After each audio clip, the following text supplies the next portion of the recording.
Imagine एक दिन आपको पता चले कि आप जिस जमीन पर 5 पीढ़ियों से रह रहे हो वो जमीन आपकी है ही नहीं। और जब आप रजिस्ट्री करवाने जाते हो तो बोला जाता है, सर ये प्रॉपर्टी तो वक्फ की है, आपको एनओसी लेना पड़ेगा। और शॉकिंगली ये एनओसी आपको किसी मंदिर या कोर्ट से नहीं बल्कि एक रिलीजियस बोर्ड से लेना है। Yes, welcome to the bizarre reality of India's वक्फ प्रॉपर्टी मेज। और इस मेज को सिंप्लीफाई करने और करप्शन को फिक्स करने के लिए वक्फ अमेंडमेंट बिल 2025 लाया गया है। लेकिन अपोजिशन कह रहा है कि ये बिल माइनॉरिटी के खिलाफ है। रियलिटी क्या है, ट्रुथ क्या है, चलिए समझते हैं। सबसे पहले वक्फ होता क्या है। वक्फ एक इस्लामिक प्रॉपर्टी होती है जो किसी रिलीजियस या चैरिटेबल काम के लिए डेडिकेट की जाती है, जैसे मस्जिद, मदरसा या हॉस्पिटल। वंस डिक्लेयर्ड वक्फ, वो जमीन किसी की प्राइवेट प्रॉपर्टी नहीं रहती, ना बेचा जा सकता है ना गिफ्ट दिया जा सकता है। ये कॉन्सेप्ट तो नोबल है। प्रॉब्लम तब होती है जब वक्फ बोर्ड के पास एब्सोल्यूट पावर होती है to declare any land as वक्फ, और इसी पावर का मिसयूज हुआ है। बेयरफेस लैंड ग्रैब्स, बिना ओनरशिप चेक किए, बिना किसी कोर्ट ऑर्डर के। एग्जाम्पल तमिलनाडु के तिरुचेंदुरई गांव, वक्फ बोर्ड ने एक पूरा गांव अपना बता दिया। क्या एविडेंस? सिर्फ एक नवाब का एक पुराना letter. Ever wondered what it's like when an entire village land is snatched away overnight? That is the shocking reality of Tiruchendurai, where families are facing the nightmare of losing their farms and future. Before we dive in, Tamil Nadu के अंदर में तिरुचेंदुराई इन Tiruchirappalli district है तमिलनाडु में। अब सोचिए पूरा गांव को वक्फ प्रॉपर्टी डिक्लेयर कर दिया गया। अब सोचिए वो गांव का इतिहास 1500 साल पुराना है।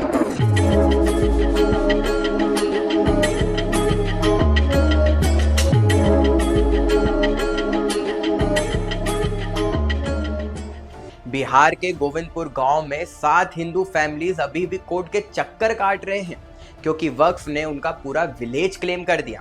पटना में सालों से रह रहे हिंदू परिवार को घर खाली करने का नोटिस मिला है। फतुहा थाना क्षेत्र के गोविंदपुर मोहल्ले में 7 परिवारों को बिहार राज्य सुन्नी बोर्ड ने 18 जनवरी 2023 को ये नोटिस भेजा था। नोटिस में ये दावा किया गया है कि जिस जमीन पर आप लोग रह रहे हैं वो जमीन वक्फ बोर्ड की, जिसमें 30 दिनों के अंदर जगह खाली करने का आदेश दिया गया है। केरला के एर्नाकुलम डिस्ट्रिक्ट में 600 क्रिश्चियन फैमिलीज को बोल दिया गया कि आप यहाँ सिर्फ टेनेंट्स हो। Or the Waqf board using their sweeping powers. This time protests have intensified in Kerala. In Ernakulam, over 400 acres of land being claimed by the Waqf board. Kerala government has had to call a high-level meeting on this. It's expected on 22nd November to discuss the Munambam Waqf issue. We're talking about 600 families, most of which belong to the Christian community. This is in the coastal area. And guess what?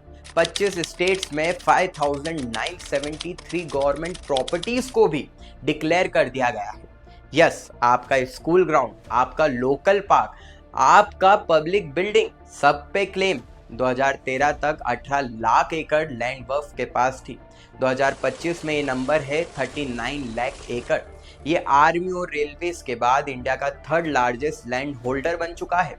और जब आम आदमी इस claim को challenge करता है तो कहा जाता है सिर्फ वक्फ ट्रिब्यूनल में जाओ, वही जज वही जूरी, सिविल कोर्ट का ऑप्शन ही नहीं। तो ये सिस्टम बनाया किसने?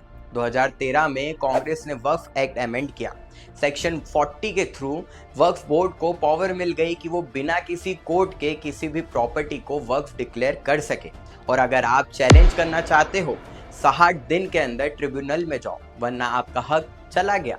2014 में तो कांग्रेस एक और स्टेप आगे बढ़ गई। एक बिल लाया गया जिसमें वक्फ ऑफिसर्स बिना हियरिंग के इवेक्शन ऑर्डर पास कर सकते थे। Land grab plus no legal recourse equals dangerous cocktail. अब मोदी सरकार ने 2025 में अमेंडमेंट बिल लाया है, उसमें कुछ मेजर चेंजेस किए गए हैं। सबसे पहले तो सेक्शन 40 हटा दिया गया है। अब वक्फ बोर्ड किसी भी जमीन को अपनी मर्जी से वक्फ डिक्लेयर नहीं कर सकता। गवर्नमेंट लैंड अब वक्फ नहीं बन सकती, चाहे कभी भी डिक्लेयर की गई हो। लैंड डिस्प्यूट्स का फैसला अब कलेक्टर रैंक का ऑफिसर करेगा, ना कि खुद वक्फ बोर्ड। ट्रिब्यूनल के डिसीजन को अब हाई कोर्ट में चैलेंज किया जा सकता है। फाइनली लीगल अक्रॉस मिलेगा सबको। सारे रिकॉर्ड्स डिजिटाइज होंगे, सेंट्रल पोर्टल बनेंगे और ऑडिट होगा CAG से। Total transparency. मुस्लिम वुमेन के लिए वक्फ प्रॉपर्टी से वेलफेयर फंड बनाया जाएगा। विडोज, डाइवोर्सीज, ऑर्फन्स के लिए सपोर्ट। वक्फ बोर्ड में बोहराज, आगा खानीस, ओबीसी मुस्लिम का रिप्रेजेंटेशन होगा। इंक्लूसिव मॉडल और पहली बार 2 नॉन मुस्लिम एक्सपर्ट्स भी बोर्ड्स में होंगे ताकि इम्पार्शियलिटी आए। अब प्रॉब्लम क्या है? कांग्रेस कह रही है ये अनकॉन्स्टिट्यूशनल है। AIMIM के ओवीसी ने तो लोकसभा में बिल की कॉपी ही फाड़ दी। लेकिन रियल क्वेश्चन ये है, अगर आप ट्रांसपेरेंसी से डर रहे हो तो कुछ तो छुपाना चाह रहे हो। वक्फ बोर्ड करप्शन का एक डॉक्यूमेंटेड रिकॉर्ड है। यूपी में ऑडिट्स हुए, इलीगल रजिस्ट्रेशंस कैंसिल किए गए। दिल्ली में 123 लुटियंस प्रॉपर्टीज कांग्रेस ने सीक्रेटली वक्फ को ट्रांसफर करने की कोशिश की थी। कर्नाटका में वक्फ अदालत चल रहे थे बिना किसी लीगल पावर के। ये बिल किसी रिलीजन के अगेंस्ट नहीं है। ये बिल है एक करप्ट लीगल लूप होल को फिक्स करने के लिए। ये बिल है कॉमन मैन को उसकी प्रॉपर्टी वापस दिलाने के लिए। ये बिल है मुस्लिम वुमेन, पुअर मुस्लिम्स और नॉन मुस्लिम सबके लीगल राइट्स प्रोटेक्ट करने के लिए। कांग्रेस ने डिकेड्स तक वोट बैंक के लिए साइलेंस रखा। अब जब किसी ने सिस्टम क्लीन करना स्टार्ट किया है तो प्रॉब्लम हो रही है। वक्फ का मिसयूज एक लैंड ग्रैब स्कैम था जो सेक्युलरिज्म के नाम पे लीगल बनाया गया था।